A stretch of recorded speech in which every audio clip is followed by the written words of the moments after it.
तो आज हम भारत में पैसे और आज़ादी की बात करने वाले हैं। Financial freedom. हाँ, फाइनेंशियल फ्रीडम। हमारे पास स्रोतों का एक बड़ा दिलचस्प ढेर है।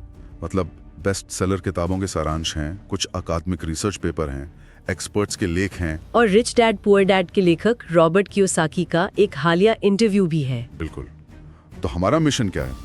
इन सब को मिला के ये समझना कि भारत में पैसे को लेकर सोच कैसे काम करती है, ये कर्ज का जाल क्या है और उससे निकलकर असली संपत्ति कैसे बनाई जा सकती है। हाँ, एक तरह से ये फाइनेंशियल एजुकेशन से फाइनेंशियल फ्रीडम तक के सफर का पूरा नक्शा बनाने की कोशिश है। और इस सफर की शुरुआत एक ऐसे आंकड़े से होती है जिसे देखकर शायद यकीन ना हो। जब मैंने इन स्रोतों को पढ़ना शुरू किया तो एक आंकड़ा देखकर मैं सचमुच हैरान रह गया। क्वेस्ट जर्नल्स के एक रिसर्च पेपर के मुताबिक 2019 में भारत में केवल 27% वयस्क ही वित्तीय रूप से साक्षर थे। सिर्फ 27%? हाँ, मतलब 10 में से 7 से ज्यादा लोगों को पैसे की बुनियादी समझ ही नहीं है, और यही हाल किशोरों का है। ये तो बहुत बड़ी समस्या है। और ये कोई आज की बात नहीं है। 2012 में वीजा का एक ग्लोबल सर्वे हुआ था, उसमें भारत 23वें नंबर पर था। मतलब एक दशक से ज्यादा समय से हम वहीं के वहीं अटके हुए। और स्रोतों में एक और बात साफ दिखती है, वो है पुरुषों और महिलाओं की वित्तीय समझ में एक बहुत बड़ा अंतर। अच्छा। और इसकी जड़ें काफी गहरी हैं, जैसे आय में असमानता, शिक्षा तक पहुंच में कमी और सबसे बड़ा फैक्टर घर का माहौल। हाँ, ये बात बहुत दिलचस्प लगी मुझे। रिसर्च पेपर कहता है कि जिन किशोरों के माता पिता घर पर पैसों के बारे में मतलब खुलकर बात करते हैं, हाँ, चर्चा करते हैं, उनकी समझ बाकियों से कहीं बेहतर होती है। ये दिखाता है कि हमारी पहली फाइनेंशियल क्लास स्कूल में नहीं बल्कि घर की डाइनिंग टेबल पर शुरू होती है। बिल्कुल। तो एक तरफ तो टेक्नोलॉजी और सरकारी कोशिशें हैं, जैसे आरबीआई का फाइनेंशियल लिटरेसी वीक, जो इस खाई को पाटने की कोशिश कर रही हैं। महामारी के दौरान कुछ बदलाव आया भी था। मोबाइल ऐप से फाइनेंशियल एजुकेशन लेने वालों की संख्या 65% तक बढ़ी थी। हाँ, वो तो है, लेकिन ये आंकड़े साफ दिखाते हैं कि हमारी जो फॉर्मल एजुकेशन है उसमें एक बहुत बड़ी खाई है। और शायद यही वजह है कि रिच डैड पुअर डैड जैसी किताबें भारत में इतनी पॉपुलर हो जाती हैं। एग्जैक्टली। क्योंकि वे उस खाई को भरती हैं जो स्कूल और कॉलेज खाली छोड़ देते हैं। इन्वेस्टिंग अंकल ब्लॉक की एक लाइन मुझे बहुत पसंद आई। क्या? स्कूल ने हमको ट्रिग्नोमेट्री सिखाई लेकिन मनीमेट्री नहीं पढ़ाई। हाँ, सही बात है। कियोसाकी की किताब इसी मनीमेट्री की पहली क्लास है। उनकी पूरी फिलॉसफी उनके 2 डैड के कॉन्सेप्ट पे टिकी है, एक पढ़े लिखे गरीब डैड और एक कम पढ़े लिखे अमीर डैड। और इन दोनों की सोच का फर्क ही वही किताब का सार है। गरीब डैड कहते थे खूब पढ़ो ताकि अच्छी कंपनी में नौकरी मिले, और अमीर डैड कहते थे खूब पढ़ो ताकि तुम एक अच्छी कंपनी खरीद सको। बिल्कुल, ये सोच का जमीन आसमान का फर्क है। तो कियोसाकी का जो पहला और सबसे बड़ा फंडा है, एसेट और लायबिलिटी वाला। हाँ, एसेट बनाम लायबिलिटी का फर्क।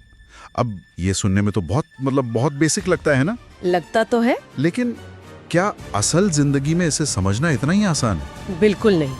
यही तो सबसे बड़ा धोखा है।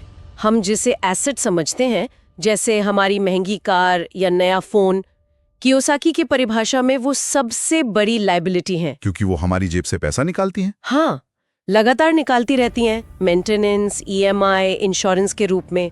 असली एसेट तो वो है जो हमारे लिए पैसा कमाए, भले हम सो रहे हों। जैसे किराए पर दिया हुआ घर या स्टॉक से मिलने वाला डिविडेंड। इन्वेस्टिंग अंकल ने इसे एक लाइन में समझाया है, जो चीज ईएमआई मांगती है वो एसेट नहीं है। ये तो दिमाग में बैठा लेने वाली बात है। और कियोसाकी का दूसरा बड़ा आइडिया है पे योरसेल्फ फर्स्ट। इसका क्या मतलब है?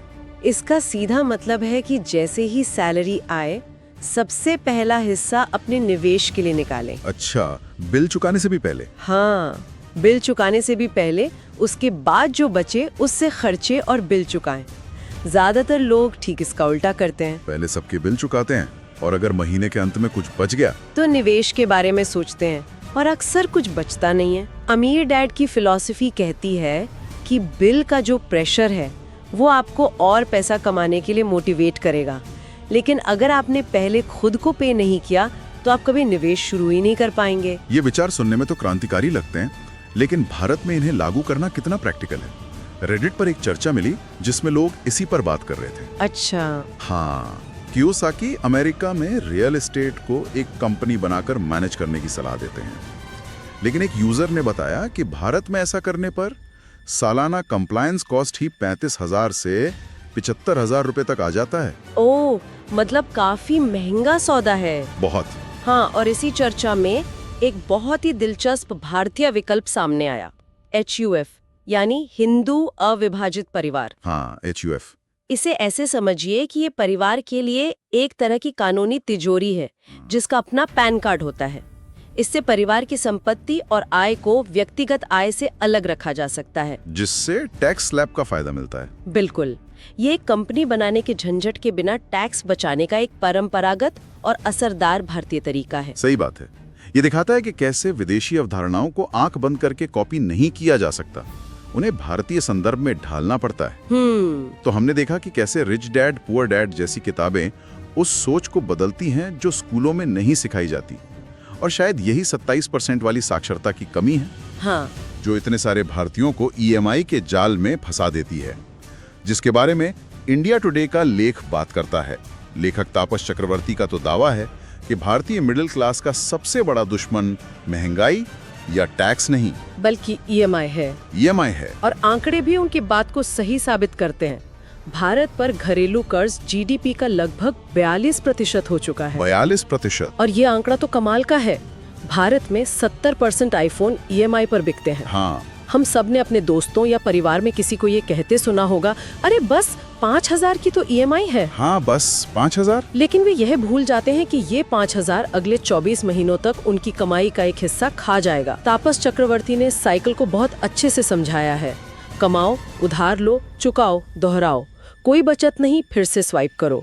ये कभी न खत्म होने वाला चक्रव्यूह है। इसमें बचत और निवेश के लिए कोई जगह ही नहीं बचती। लेकिन यहाँ एक सवाल उठता है, क्या हर तरह का कर्ज पूरा होता है? नहीं, बिल्कुल नहीं। फिनोवेट का एक लेख इसी पर रोशनी डालता है और अच्छा कर्ज और बुरे कर्ज में फर्क बताता है। अच्छा कर्ज वो है जो आपकी संपत्ति बढ़ाए या आपकी कमाई की क्षमता को बढ़ाए, जैसे घर खरीदने के लिए होम लोन, पढ़ाई के लिए एजुकेशन लोन या बिजनेस शुरू करने के लिए लोन। तो इसे जांचने के लिए कोई तरीका है? हाँ, एक AA फ्रेमवर्क सुझाया गया है। पहला A है एसेट, क्या ये कर्ज कोई संपत्ति या इनकम बना रहा है? और दूसरा A? दूसरा A है एप्रोप्रिएट, मतलब क्या ये आपकी आय के हिसाब से सही है? एक अंगूठे का नियम यह है कि आपकी सारी EMI मिलाकर आपकी महीने की कमाई के 1/3 से ज्यादा नहीं होनी चाहिए। 1/3, ओके। और बुरा कर्ज ठीक इसका उल्टा है। ये उपभोग के लिए होता है, इसकी ब्याज दरें आसमान छूती हैं और ये आपकी संपत्ति को दीमक की तरह खा जाता है। जैसे क्रेडिट कार्ड का कर्ज। सबसे बड़ा उदाहरण, भारत में क्रेडिट कार्ड पर सालाना ब्याज 36% से 48% तक जा सकता है। ये बहुत ही महंगा पैसा है। और इसी कैटेगरी में बाय नाउ पे लेटर जैसी स्कीम्स भी आती होंगी। बिल्कुल, पर्सनल लोन और BNPL स्कीम्स ये छोटी छोटी खरीदारी को आसान तो बना देती हैं, पर लंबे समय में एक बड़ा जाल बन जाती हैं। और इस जाल में फंसने के कुछ शुरुआती संकेत भी होते हैं ना? हाँ, बिल्कुल। जैसे अगर कोई सिर्फ क्रेडिट कार्ड का मिनिमम अमाउंट ड्यू चुका रहा है, या एक लोन चुकाने के लिए दूसरा लोन ले रहा है, या सबसे खतरनाक, अपनी EMI भरने के लिए अपनी सिप या इंश्योरेंस का प्रीमियम रोक रहा है। हाँ, ये एक रेड अलर्ट है। जिस पल कोई अपने भविष्य के निवेश को रोककर आज का कर्ज चुका रहा है, समझ लीजिए कि कर्ज उसकी फाइनेंशियल प्लानिंग पर पूरी तरह हावी हो चुका है। अब वो अपनी जिंदगी नहीं बल्कि अपना कर्ज जी रहा है। एग्जैक्टली। तो अगर कर्ज के इस चक्रव्यूह से बचना है तो कियोसाकी की पहली बात पर लौटना होगा, एसेट बनाने होंगे। HDFC लाइफ का लेख भारत में पैसिव इनकम यानी ऐसी कमाई जिसके लिए आपको लगातार काम न करना पड़े, उसके कुछ रास्ते सुझाता है। जैसे रियल एस्टेट, ये तो हम सब जानते हैं, एक घर खरीदकर किराए पर देना। बिल्कुल, ये सबसे पारंपरिक तरीका है, लेकिन इसमें बहुत बड़ी पूंजी और मेंटेनेंस का झंझट होता है। हर कोई इसे नहीं कर सकता। सही बात है। इसीलिए डिविडेंड देने वाले स्टॉक या म्यूचुअल फंड SIP ज्यादातर लोगों के लिए एक आसान और अच्छी शुरुआत है। SIP तो मानो एक अच्छी आदत डालने जैसा है। हर महीने एक छोटी सी रकम से आप देश की बड़ी बड़ी कंपनियों में हिस्सेदार बनते जाते हैं। हाँ, बिना बाजार की टाइमिंग की चिंता किए। इनके अलावा कुछ नए जमाने के रास्ते भी हैं, जैसे ऑनलाइन बिजनेस या एफिलिएट मार्केटिंग। लेकिन HDFC लाइफ का लेख एक चेतावनी भी देता है कि पैसिव इनकम कोई गेट रिच क्विक स्कीम नहीं है। मतलब रातों रात अमीर बनने का तरीका नहीं है। बिल्कुल नहीं, इसमें भी रिसर्च, समय और बहुत सारा धैर्य लगता है। और टैक्स का एंगल समझना भी बहुत जरूरी है। किराए से होने वाली आय पर अलग टैक्स लगता है, स्टॉक से होने वाले मुनाफे पर अलग। राइट। बिना सोचे समझे किसी भी रास्ते पर चल पड़ना बाद में महंगा पड़ सकता है। इसी विषय पर रॉबर्ट कियोसाकी ने अपने इंटरव्यू में एक बहुत ही सीधी और कह सकते हैं कि थोड़ी विवादास्पद सलाह दी है। अच्छा। उनका कहना है कि आज की दुनिया में सबसे अच्छा निवेश सोना या स्टॉक नहीं बल्कि चांदी है, सिल्वर। हाँ, ये एक बहुत बड़ा वैचारिक टकराव पैदा करता है। वो डॉलर और रुपए जैसी फिएट मुद्राओं को नकली पैसा कहते हैं। नकली पैसा?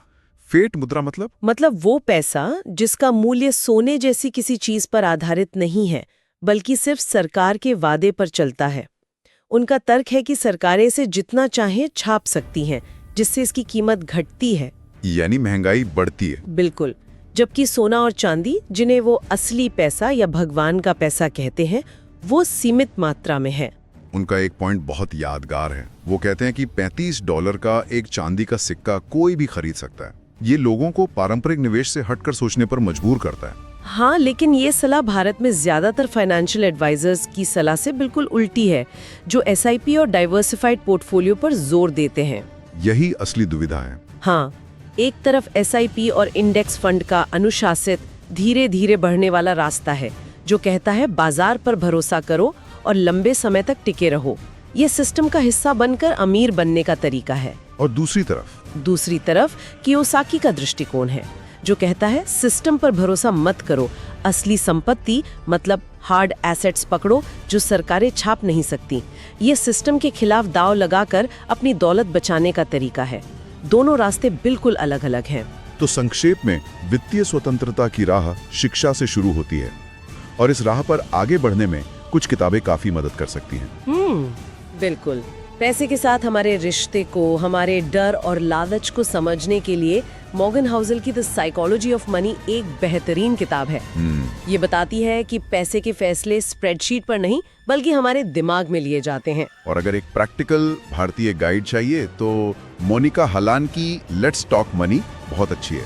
ये एसआईपी, बीमा, टैक्स जैसे विषयों को बहुत सरल भाषा में समझाती है। और अपनी सोच को जड़ से चुनौती देने के लिए जाहिर है रिच डैड पुअर डैड तो है ही। हाँ, वो तो है। जो लोग सादगी और कम खर्च में ज्यादा खुशी ढूंढते हैं, उनके लिए योर मनी और योर लाइफ एक अलग नजरिया देती है। और 20 से 30 साल के युवाओं के लिए एक पूरी प्लेबुक के तौर पे रमित सेठी की I will teach you to be rich है। हाँ, जो ऑटोमेशन और सिस्टम बनाने पर बहुत जोर देती है ताकि पैसे का मैनेजमेंट अपने आप होता रहे। इन सभी स्रोतों का निचोड़ यही है कि फाइनेंशियल फ्रीडम एक मंजिल नहीं, एक सफर है। ये कर्ज और संपत्ति के बारे में अपनी सोच बदलने और धैर्य के साथ कमाई के सिस्टम बनाने के बारे में है। बिल्कुल। इसे 2 शक्तिशाली विचारों के साथ समाप्त किया जा सकता है।